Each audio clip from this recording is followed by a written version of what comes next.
আসসালামু আলাইকুম। এইরকম মাছের মাথা দিয়ে মুগ ডাল হলে আমার কিন্তু সত্যি বলতে আর কিছুই লাগে না। আজকের রেসিপিটি চেষ্টা করেছি খুবই সহজভাবে আপনাদের সাথে শেয়ার করার জন্যে।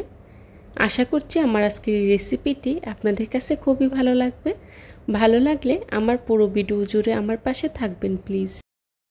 আজকের রেসিপি হচ্ছে মাছের মাথা দিয়ে মুগ ডাল রান্না। মাছের মাথা দিয়ে মুগ ডাল রান্না করার জন্য প্রথমে আমি এখানে নিয়েছি 1 কাপ মুগের ডাল। এবার চুলায় একটি প্যান বসিয়ে ডালগুলোকে আমি খুব ভালো করে ভেজে নেব।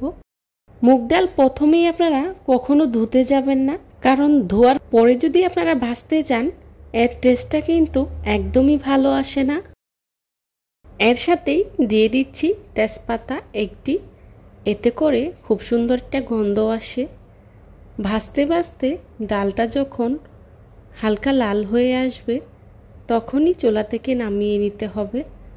খুব একটা বেশি ভাজতে যাবেন না, একটু হালকা লাল লাল হয়ে আসলেই তুলে নিতে হবে।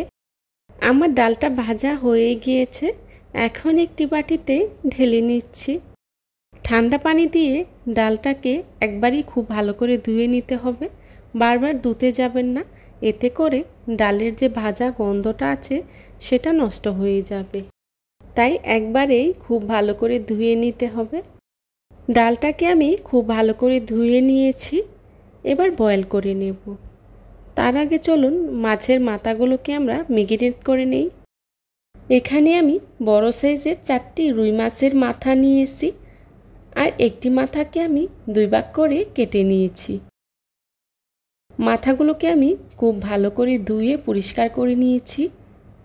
এখন এর মধ্যে হলুদ লবণ মাখিয়ে নেব। মাছের মাথায় হলুদ লবণটা আমি কিছুক্ষণ সময় নিয়ে খুব ভালো করে মাখিয়ে নেব, যাতে করে হলুদ লবণটা মাথার সাথে লেগে যায়। আমি এখানে রুই মাছের মাথা নিয়েছি, আপনারা চাইলে যে কোনো মাছের মাথা দিয়ে মুগ ডালটা রান্না করে নিতে পারেন। আমার মাছের মাথাগুলো মাখানো হয়ে গিয়েছে। এবার চুলায় একটি প্যান বসিয়ে এর মধ্যেই দিয়ে দিচ্ছি আগে থেকে ধুয়ে রাখা মুগ ডালগুলো। মুগ ডালগুলো দিয়ে দিচ্ছি পানি 6 কাপ। এখানে আমি 1 কাপ মুগ ডালের জন্য 6 কাপ পানি ব্যবহার করেছি। আপনারা আপনাদের পরিমাণ মতো ব্যবহার করবেন। এবার নেড়েচেড়ে দিচ্ছি যাতে করে ডালটা নিচে বসে না যায়। এর মধ্যে দিয়ে দিচ্ছি লবণ 1 চা চামচ, আর জেনে নিন হলুদটা কখন ব্যবহার করতে হবে।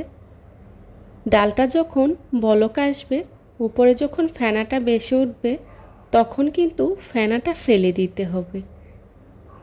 দেখুন আমার ডালটা বলক এসেছে আর উপরে ফেনাটা ভেসে উঠেছে। এখন আমি এই ফেনাটাকে খুব ভালো করে ফেলে দেব। ফেনাটা ফেলে দিয়েই তারপরে এখানে আমি হলুদটা ব্যবহার করব, এতে করে খুব সুন্দর একটা কালার আসবে। আর আপনি যদি আগেই হলুদটা ব্যবহার করেন তাহলে ফেনার সাথে মিশে যাবে আর ডালের কালারটা সুন্দর আসবে না। দিয়ে দিচ্ছি হলুদ 1 চা চামচ। এখন নেড়ে খুব ভালো করে মিশিয়ে নিচ্ছি।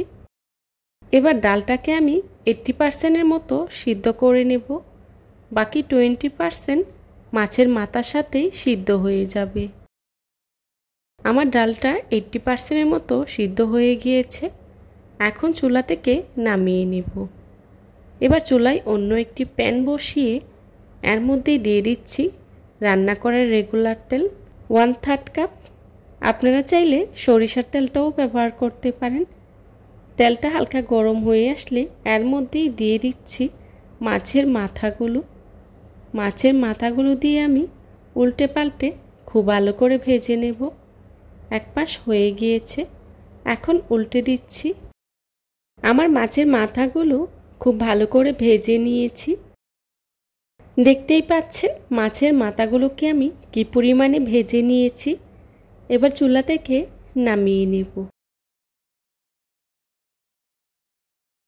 এখন চুলায় একটি প্যান বসিয়ে এর মধ্যেই দিয়ে দিচ্ছি মাছ ভাজা তেল।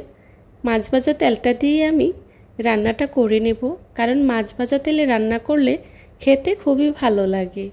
দিয়ে দিচ্ছি শুকনো মরিচ 3টি আর দিয়ে দিচ্ছি রসুন কুচি 1/3 কাপ। এখন রসুনটাকে আমি খুব ভালো করে ভেজে নেব। ভাজা হয়ে গেলেই দিয়ে দিচ্ছি পেঁয়াজ কুচি 1 কাপ। পেঁয়াজটাকে আমি খুব ভালো করে ভেজে নেব। আমার পেঁয়াজ রসুনটা যখন খুব ভালো করে ভাজা হয়ে গিয়েছে তখনই এর মধ্যেই দিয়ে দিচ্ছি 1/2 চা চামচ হলুদের গুঁড়া আর দিয়ে দিচ্ছি 1/2 চা চামচ ধনিয়া গুঁড়া। হলুদের গুঁড়াটা আমি 1/2 চা চামচ ব্যবহার করেছি, কারণ অলরেডি ডালে আমি হলুদের গুঁড়াটা ব্যবহার করেছি।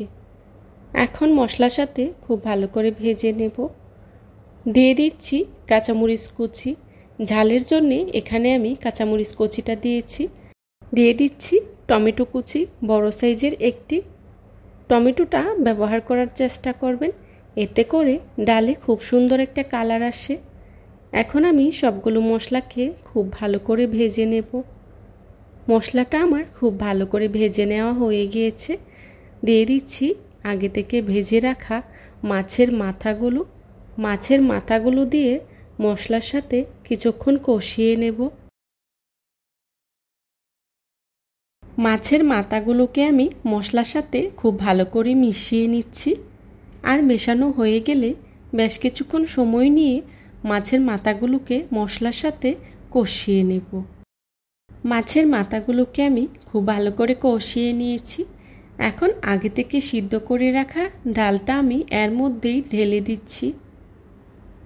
দেখুন আমার ডালের ঘনত্বটা। এখন ডালের ঘনত্বটা বুঝেই পানি দিতে হবে। আপনারা ডালটা কতটুকু ঘন রাখতে চান বুঝেই পানিটা ব্যবহার করতে হবে। আমি এখানে পরিমাণ মতো পানি দিয়েছি।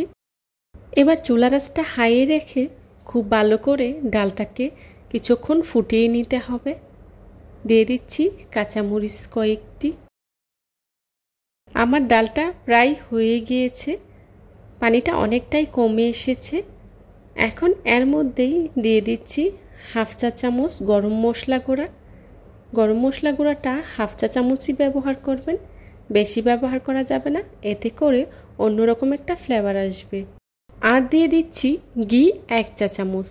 ঘিটা অবশ্যই ব্যবহার করার চেষ্টা করবেন, এতে করে খুব সুন্দর একটা স্মেল আসে। আর দিয়ে দিচ্ছি ধনিয়া পাতা কুচি।